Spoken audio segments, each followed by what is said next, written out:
So Alhamdulillah, last week we have started, and last week I talked about the origin of the word cosmos. We're talking about cosmic creation.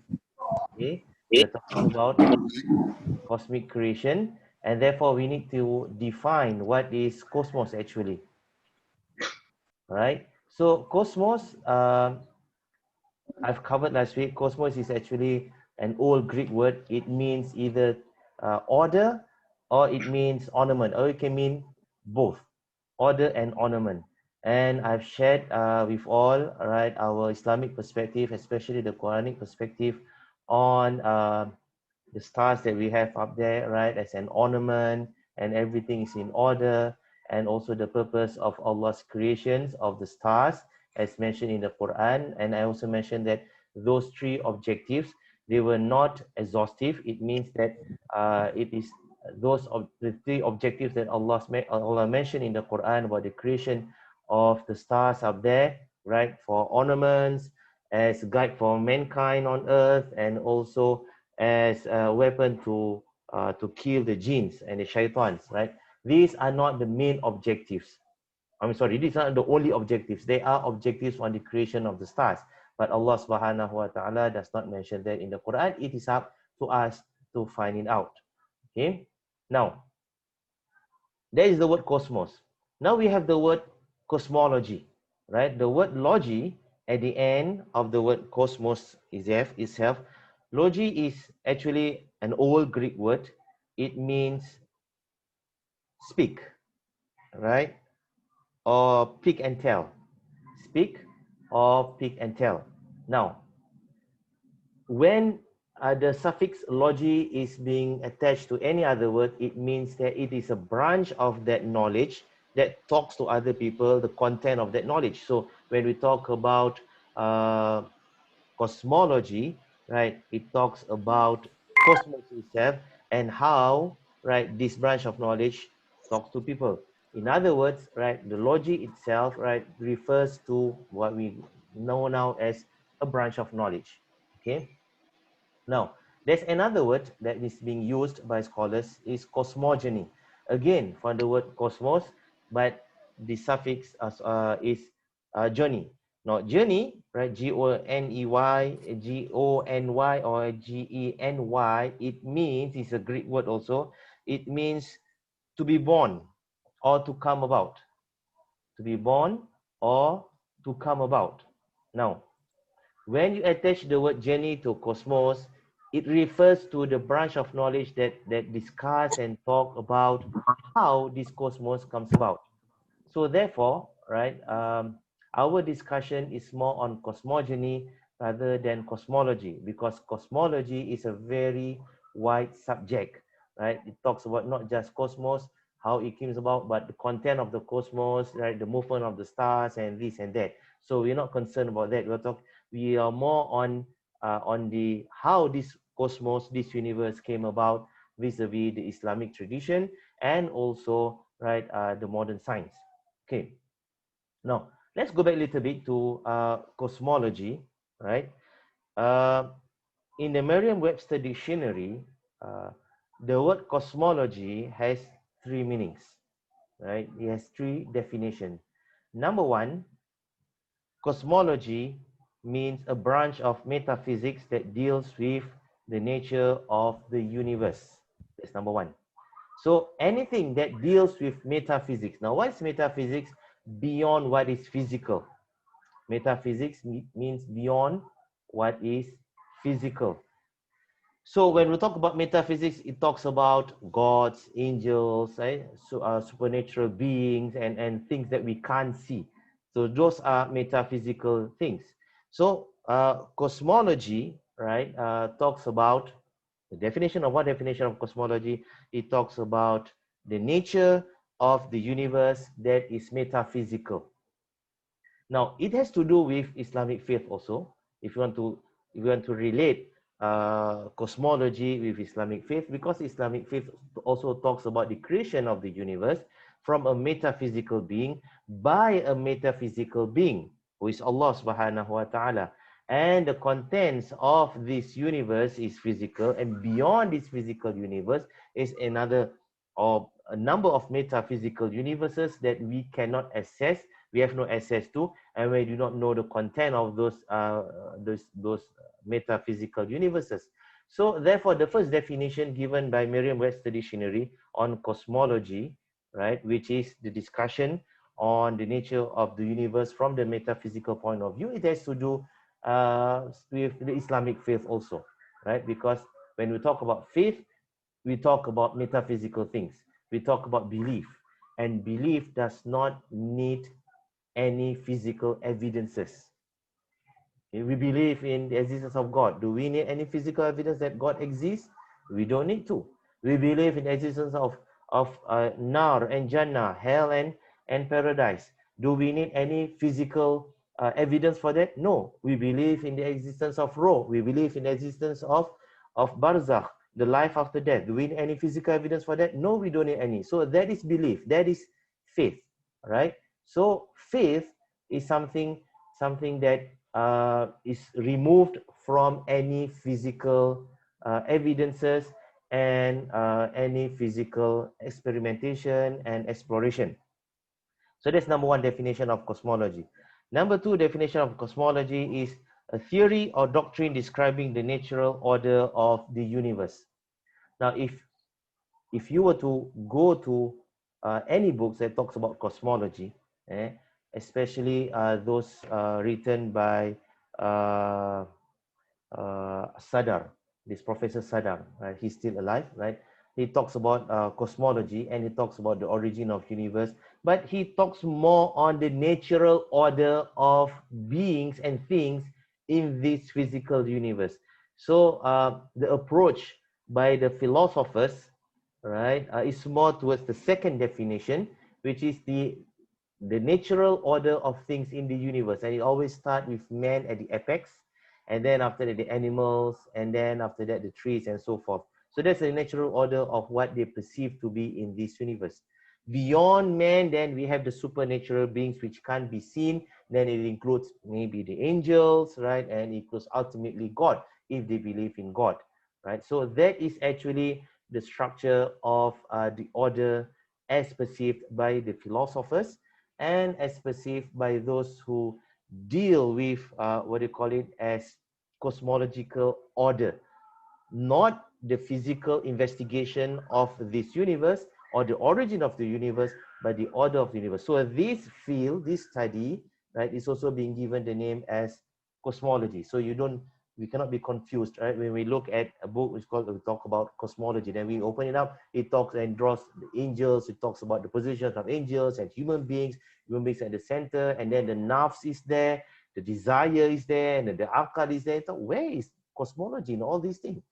That is part of cosmology as defined by Merriam-Webster, right, on the second part of the definition. So cosmology has varied interpretation, okay? Now, the third part, which is more concerning us and our discussion, it is actually a branch of astronomy that deals with the origin, structure, space-time relationship of the universe. So the third definition is actually a physical definition of the study of this universe, right? It dispense with all those metaphysical beings that we can't investigate, we can't sense, we can't prove it exists or not. It dispense with the natural order of creatures in this universe, which is based on our perception, which is based on individual philosophers' perception of what the order is all about in this universe, right? And it depends on the dispense with what other religions talks about the order of beings in this universe. No, the third definition of cosmology deals with just the physical part, right? How can we investigate this universe, the mysteries of universe that we can unearth and we can solve, right? Because there are a lot of mysteries in this universe, right? That astronomers and physicists are still trying to discover, and now and then they have been amazed, right, with new things that they discover out there that seem to defy the natural law of things, right? The physical laws that we know about, right? It's something that is beyond their wildest imagination sometimes, right? An example, when they look out at this vast universe, they look at our galaxy, right? Our galaxy is rotating at the same speed in every part of that galaxy. Now, if you have a disk, right? You have a disk, and then you rotate that disk, every part of the disk will rotate at the same speed. Now, that can only happen if it is a homogeneous solid structure, right? Then it can rotate at the same speed, right? The not different speed. All aspect of it rotate at different speed according to the track of that place. So if you have this particular thing and then you have another particular thing at the same track, then both of them moving at the same speed. But if you move up the track right towards the edge of that disk, then you have those things moving at a faster speed, all right, at a faster speed. And then if you move towards the center of the disk, then you have things that move, right? The things that move on the same track that moves at the slower speed. And if you're right at the center, then it's stationary, right? It's not moving at all. So that's how disk rotates, right? The further you are from the center of the disk, the faster is your speed. Now that is logic. But when they discover our galaxy, it seems that our galaxy, right, instead of we have a different velocity according to the distance from the center of that rotating disk, they found out that each of these layer moves at the same speed. So when we have the stars at the edge, at the peripheries of the galaxy, it is moving at the same speed with the star that is moving towards the center of the galaxy. Now that cannot be explained unless, right, they have to create an object that they can't describe. They can't describe it. No physical attributes that can be given to that object that can control this speed. Because by right, by mathematics, everything must move as if it is one solid sphere. No, sorry, one solid disk. But it's not moving at that. It's moving at the same speed, even though the distance is furthest from the center. So something is holding the stars back. And what is that thing? We do not know until now. The scientists do not know until now, right? And therefore, they call this thing as black matter. Now, what is black matter? It is just out of convenience, right? Something they conjure up to explain the unexplained movement of stars around at least our galaxy and other galaxies. Black matter. But if you ask them, what is that black matter? What are the properties of the black matter? We do not know. That's why we call it black, right? If we know, we don't call it black. We might call it other colors. But we call it black means that we do not know, unknown. It might be in the future, we might know it, but right now we do not know. So there are a lot of mysteries out there in the universe, right? Black matter, and then we have unknown energy, right? So things are being discovered now and then and amazed by the amaze the astronomers and the physicists. So that is the third part of the definition of cosmology. Now that's cosmology. What about cosmogeny? Cosmogeny, right? Like I said just now, the suffix geny means to come about, to be born with. So therefore, cosmogeny, right, discuss just specifically on what do you call it, as how this universe came about, right? In the context of modern science, we talk about the Big Bang.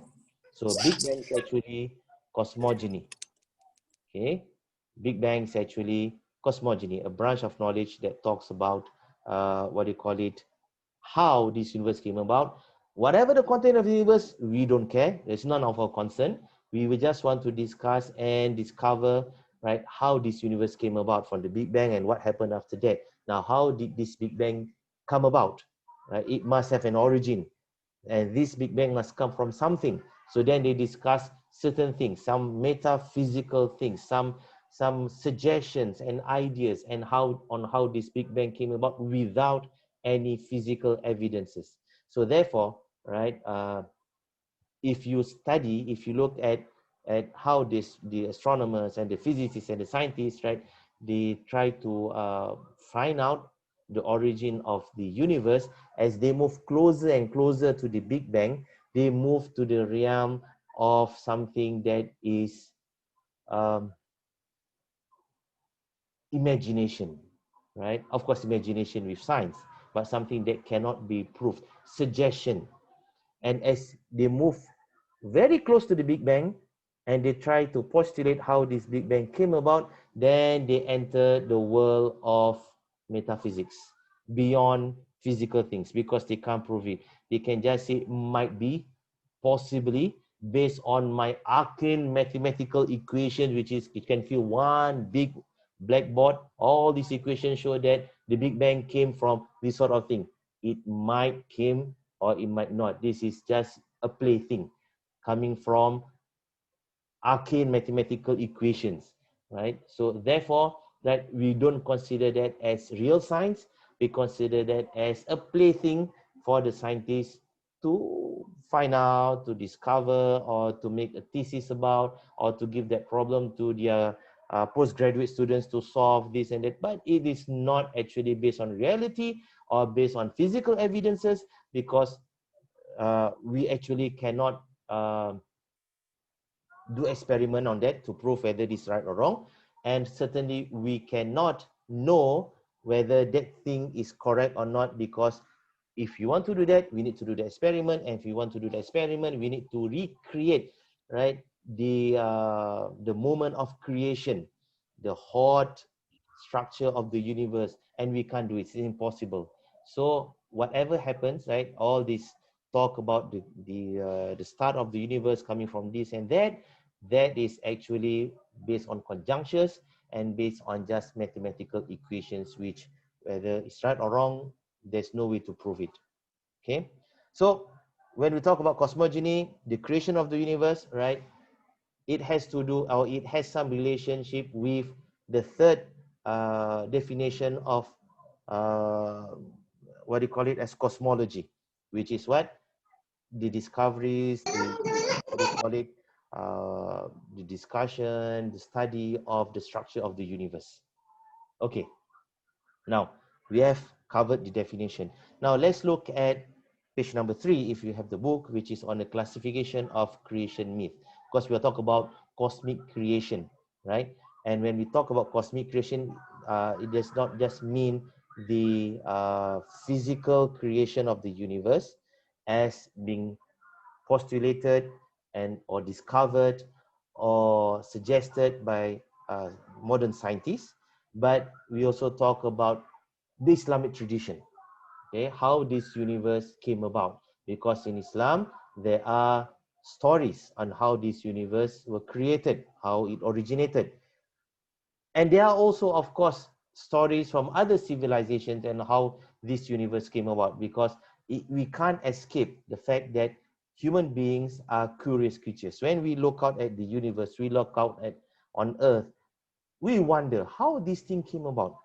Is this thing that we're looking about, this Earth, right, that's under us and the sky above us, are they eternal? Do they have any beginning or do they have any ending? These are the questions that all civilizations grapple about, right? Discuss about. In fact, even to the modern philosophers, right? They talk about this thing.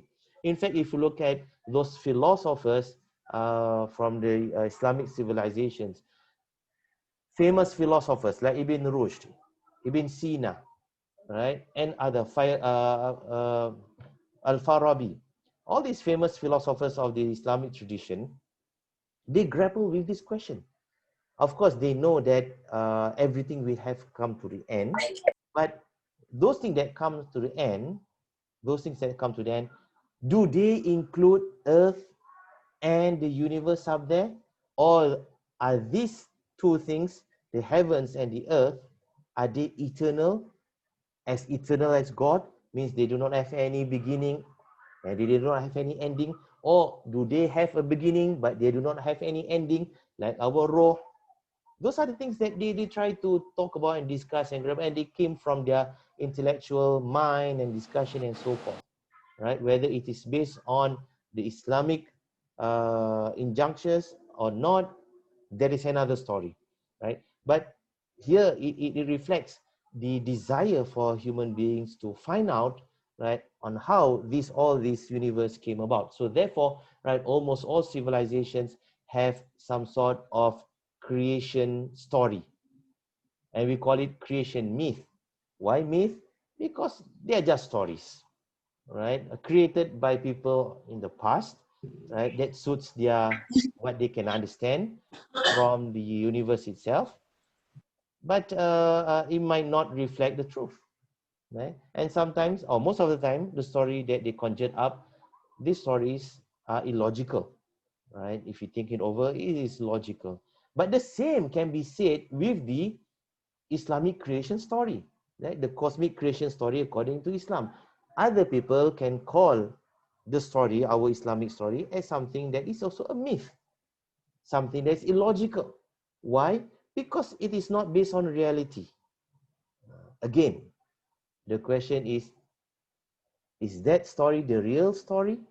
Is the story that you know about from Islam, about the creation of this universe, is that what Allah informed us in the Quran? Is that what the authentic hadith told us about the creation of this universe? There's a question mark that we have to discover. We have to find out the answer. Right? We cannot just accept the story just like that. And that is actually the thesis of my writing in this book, right? To investigate, right? To analyze all those sources from the hadith and from the Quran that relates to the creation of the universe, and how true are they, right? How authentic are they? Of course, the Quran is authentic, right? But when we talk about interpretation of the verses of the Quran, it's based on human understanding. And that human understanding might be based on hadith. Now, is that hadith that they took from to interpret the verses of the Quran, are those hadiths authentic? Are those hadiths reliable? So those are the analysis and investigation that I did for this book. Okay. Now, going back to the creation myth of civilizations, all right? Um, of course, if you want to investigate all the creation myth of all the civilizations in this world, then there's going to be huge study. That is not the focus, right, of what I'm going to share, right, in this class. The one that I want to share are the creation myth of civilizations that existed. These civilizations existed side by side with the Islamic civilization, or they existed not in the time frame of the Islamic civilization, but on the space frame of the civilization in the same area. So it involves civilizations that reside in Egypt, in Iraq, present-day Iraq, in present-day Iran, right? In the eastern part of Europe, which is the Greeks and the Romans. So these are the civilizations that live side by side, whether same time or same space. Right? Of course, same space, but whether same time they meet each other or not. But when two civilizations or three civilizations they exist side by side, you can't run away from the fact that they will influence each other, co-influence each other. So the story that can be found in one civilization, we can find echoes of that story in the civilization that exists not far from that civilization, whether time-wise or space-wise. Right? So they will influence each other.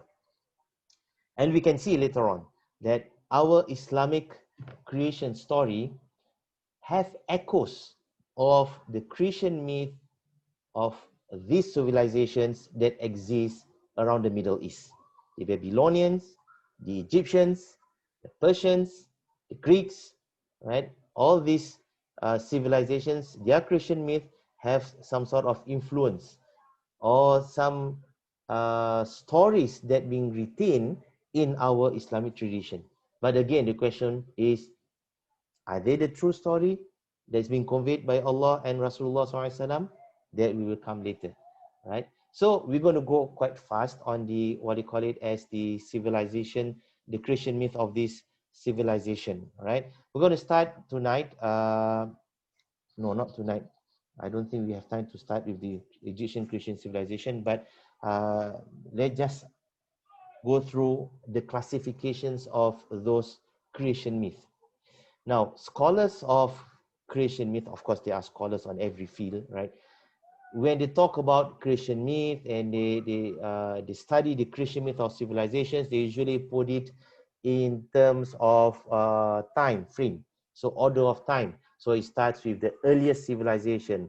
What is the earliest civilization? It might be the Egyptian, it might be the Babylonians, it might be the Sumerians. Then after that, it follows up the civilizations that came after them. Those civilizations, they have their own creation myth. So then they analyze the creation myth of the earliest civilization and the creation myth of the later civilizations. Did the later civilizations being influenced by the earlier civilization or not? So they discovered that that's their job, that's their study, right? But after that, they found out that there are civilizations who were not influenced by other civilizations. They existed by their own, far from other civilizations. For example, the civilizations of the South Pacific Ocean, South Pacific Ocean people, right? So this Pacific, how to call it, these people, these people who resided, who stayed in all those islands on the Southern Pacific Ocean, right? They were removed, isolated from other huge major civilizations. They existed by their own. So they came out with their own story of civilizations, which is far removed from the story, the Christian myth of those civilizations in the Middle East. They have their own story, the more different story, influenced by their own environment. So if their environment is more towards the water and sea, and therefore their Christian myth actually has to do a lot with water. Okay. Now, if you have civilizations that existed in the middle of the desert, then of course the creation myth of that civilization has a lot to do with sand and sky and earth and less on water. Okay, so you see, creation myth of each civilization, they are influenced more by their environment because it's a myth. It's not based on reality. It's what they think, right? These people thought that that's how the world came about. Okay.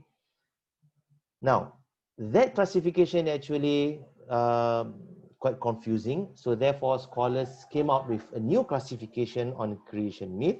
So they looked at how all these creation myths of the whole world, of the whole civilizations of this of human civilization across time, right? How they talk about the start of the creation. What are the agencies that brought about the creation of the universe?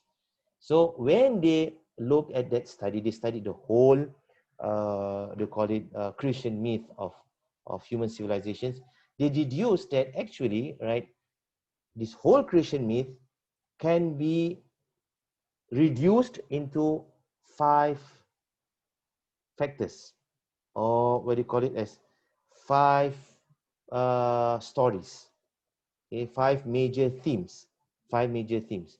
Number 1 is either that creation myth talk about the creation of this universe from one supreme being or a supreme deity, a god, something like that, or 2 gods, right? They were the first one who emerged, and they were the one who brought about this universe. Now, no question being asked, how did this supreme being, this deity, this god or gods came about? From where they came about? There's no question about that. Nobody can answer that. So the creation of this universe, right, in the first category, right, the first theme is that this whole universe came from a god or a supreme being or supreme deity. And that is also the creation, the theme for the creation story from the Islamic perspective. So our Islamic creation story, right, runs across this or use this first theme, right, the creation from a supreme being.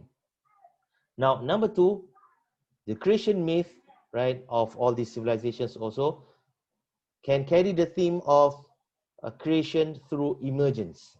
Suddenly, this universe came about. There were no external agencies, right?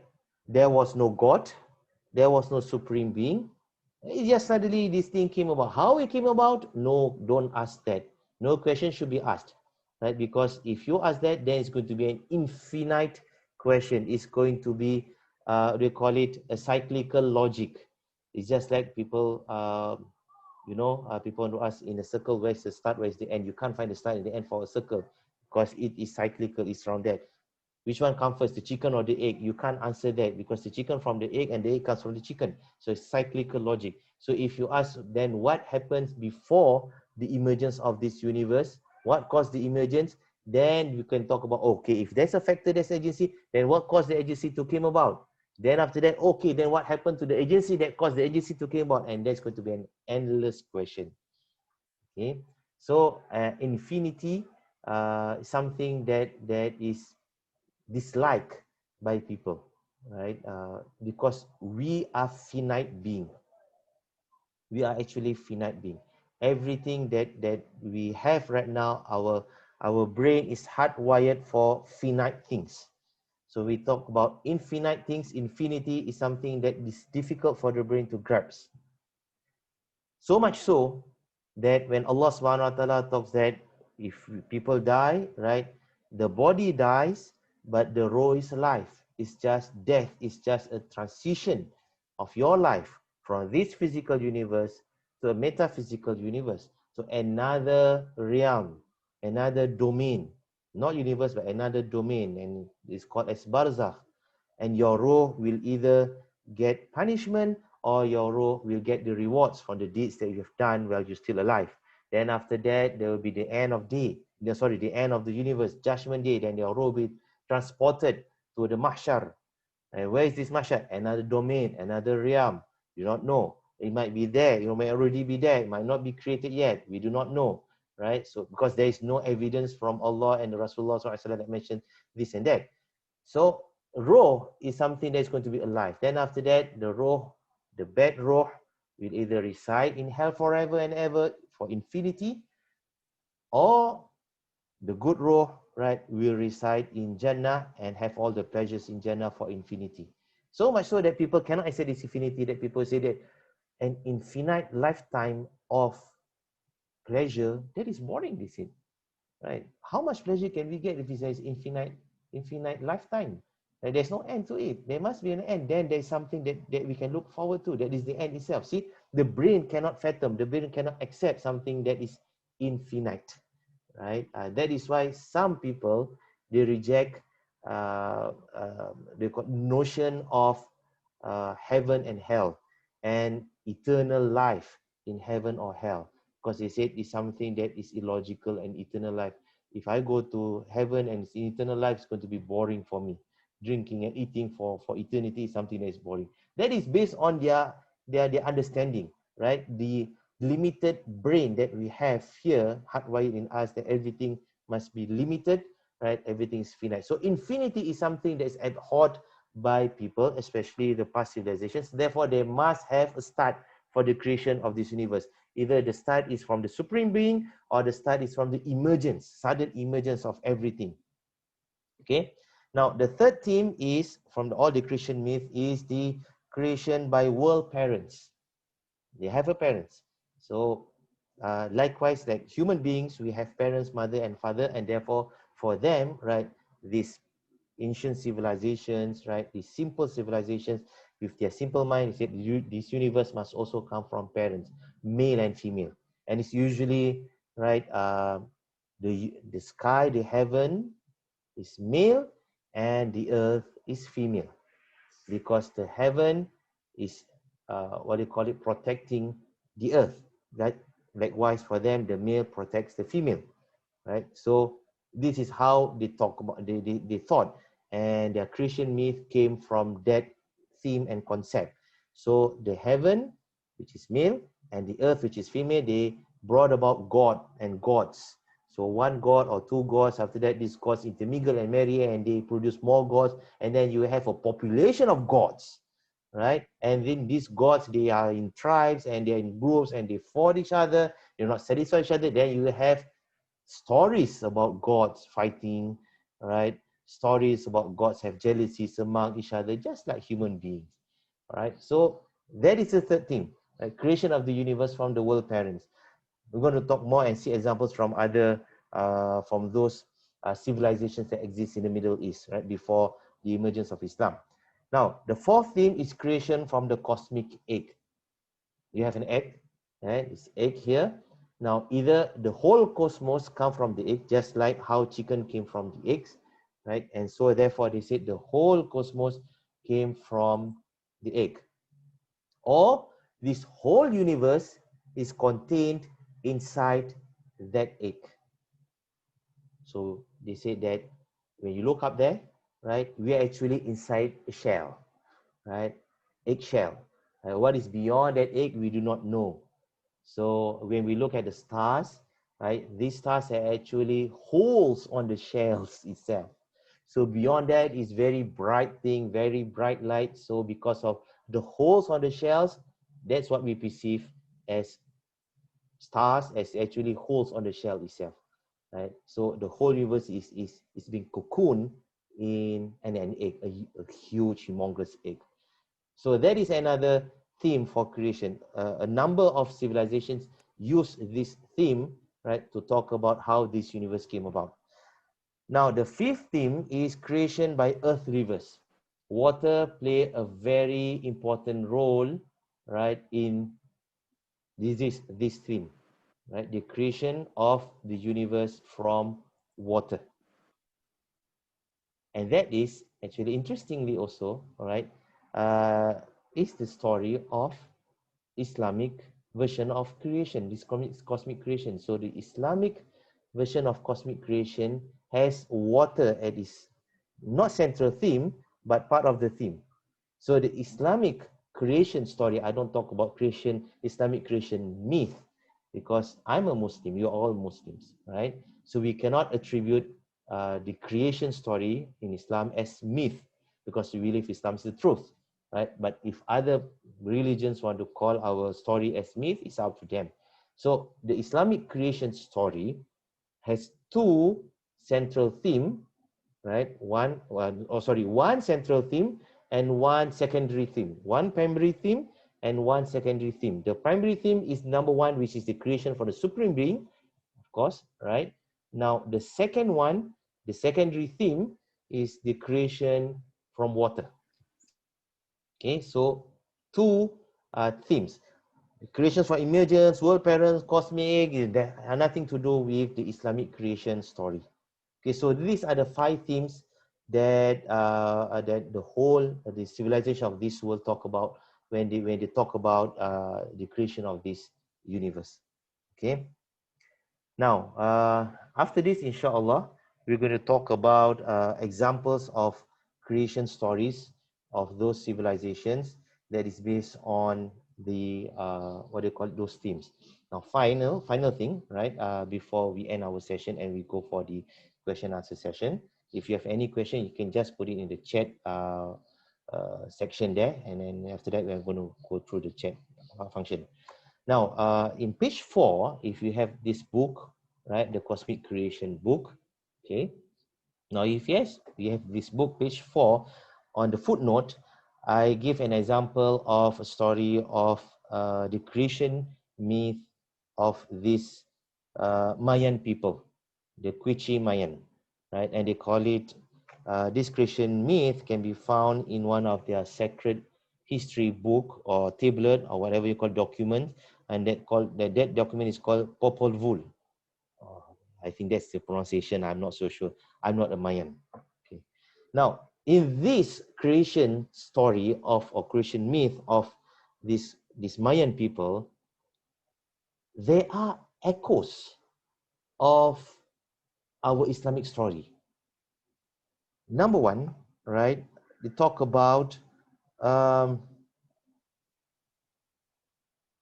creation of water. Okay, and then after that, the creation of man from clay, right? That is fashioned from the water itself, right? And then there was this great flood because men were disobedient to the god or gods, right? And then the gods destroyed men and then created a new set of men. So they are echoes of our story. And what is that story? The story of, for example, right, here is very clear here, the story of the creation of Nabi Adam alayhi salam from clay. The story of Nabi Noah alayhi salam and his people being destroyed by a great flood. Now, how in the world did this Mayan who lived in the Central America, far removed from the Middle East, and if Nabi Nuh alayhi salam lived in the Middle East during the Sumerian period, which is being believed by many scholars, right, in the 6,000 years ago, 7,000 years ago, around that, and these Mayan people, they live across the universe, across the ocean, across the Atlantic Ocean, in the middle of America, Central America, in the deep of the jungle there. But their stories have echoes of the story of the people in the Middle East. And they talk about the creation of human beings from clay also. We know the Christians and the Jews and we Muslims so believe so because we came from the same root and we live in the same area. So it's not surprising that we influence each other, right? But if you look at from the perspective, the neutral perspective, how in the world did this Mayan know that story also? It might be a coincidence, or it might not be, right? It might be that prophets were sent to them, and these prophets told them the stories of Nabi Noah alayhi salam. His prophet told them the story about the creation of Nabi Adam alayhi salam. But somehow or rather, right, these teachings of their prophets got corrupted by the people after them, and then the story became so mangled, so distorted that it's far removed from reality, but the echoes of it still remain. It might be so, right? And we believe that all civilizations, all nations, right? Allah subhanahu wa ta'ala sent to them messengers and prophets, right? Wa in min ummatin illa khala fiha nadhir. Allah subhanahu wa ta'ala mentions in Surah Al-Isra, and there's no nation but we send to them warners, right? And these warners can be messengers of the messengers, or can be prophets or messengers and prophets at the same, both at the same time. So the echoes of that might be there. But if you talk about if Mayan, did the Mayan were influenced by the people, by the Sumerian people, the Babylonian people, I say no. Why? Because the Mayan people, right? They came from human beings who migrated from China across the Bering Strait, right? The state, the body of water that separates Russia and also what do you call it, North America. Allahumma salli ala Sayyidina Muhammad. So that northern continent of America, right? Alaska. Alaska, yes, thank you very much. Yes, Alaska. So that Bering Strait. So when about 10,000 years ago, right, when the Earth was in the grips of an ice age, so most of the water on Earth, right, the sea, they were locked in ice. So therefore, the sea level dropped, and therefore there was this land bridge that connects, right, Russia, right now Russia and or Siberia with Alaska. So people thought this is just a theory. It might be true because there are some evidences that it might be true. These people migrated across and then they moved down from North America all the way to Central America and all the way to South America and all the way to the southern tip of America, right? So you have that migration of people.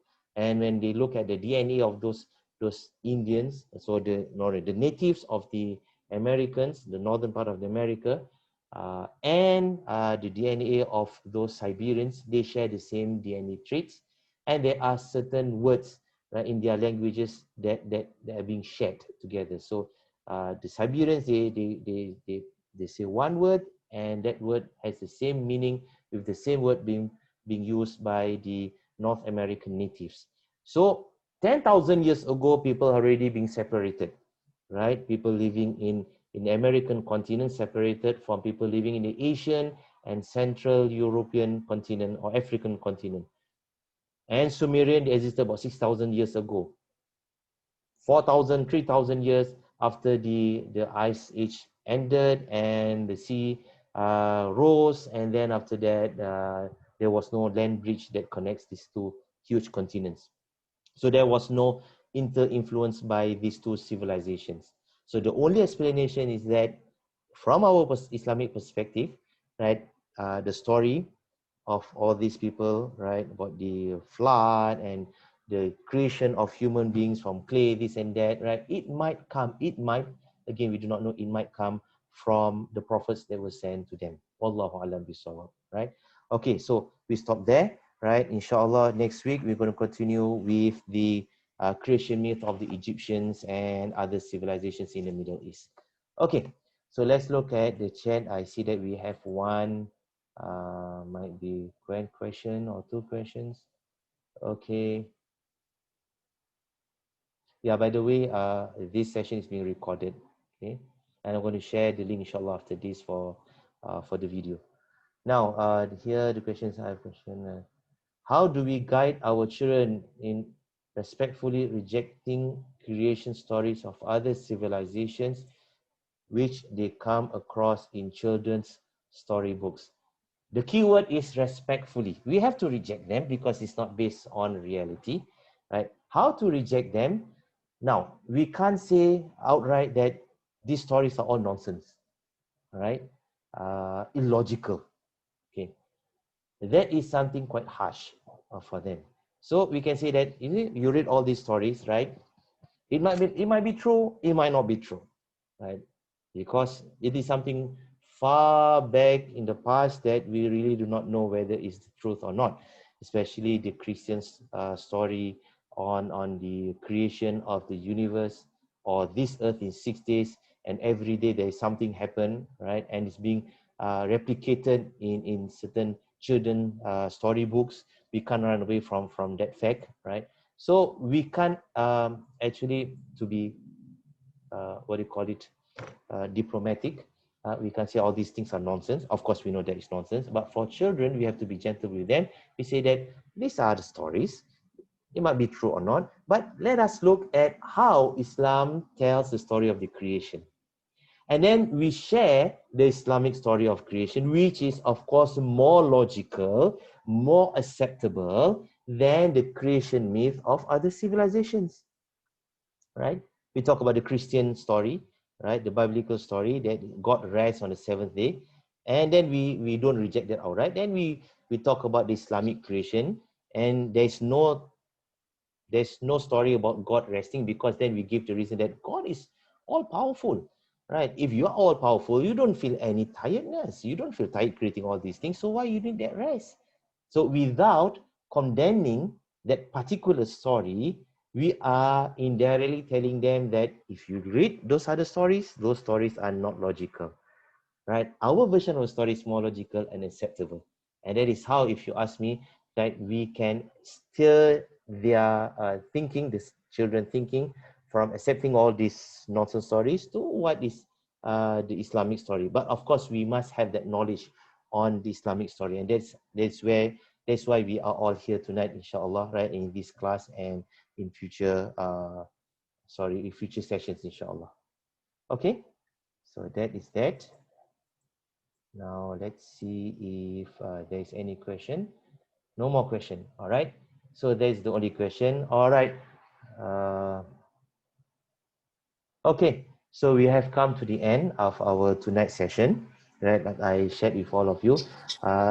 This is more relaxed, right? There's no test, there's no assessment, just for us to know. So when it's going to end, wallahu alam, Allah knows better. It might be fast, might be slow. We leave it to Allah subhanahu wa ta'ala. But if you feel bored or you don't want to attend a session, things like that, don't worry, right? Inshallah, I will try to record every single session. I'll try, but there's no promise. So if you miss a session, you can always refer to the recording. If you can stomach me talking lah for 45 minutes. Okay, so thank you very much. Alhamdulillah, we end our session with Tasbih Kafara and Suratul Asr. Subhanakallah bika asyhadu an la ilaha illa anta astaghfiruka wa atubu ilaik. Bismillahirrahmanirrahim. Wal 'asr inna al-insana lafi khusr illa alladhina amanu was-solihati wa tawassaw bil haqqi wa tawassaw bis sabr. Thank you. Assalamu alaikum warahmatullahi wabarakatuh. And have a very good night. Thank you. See you all next week, inshallah.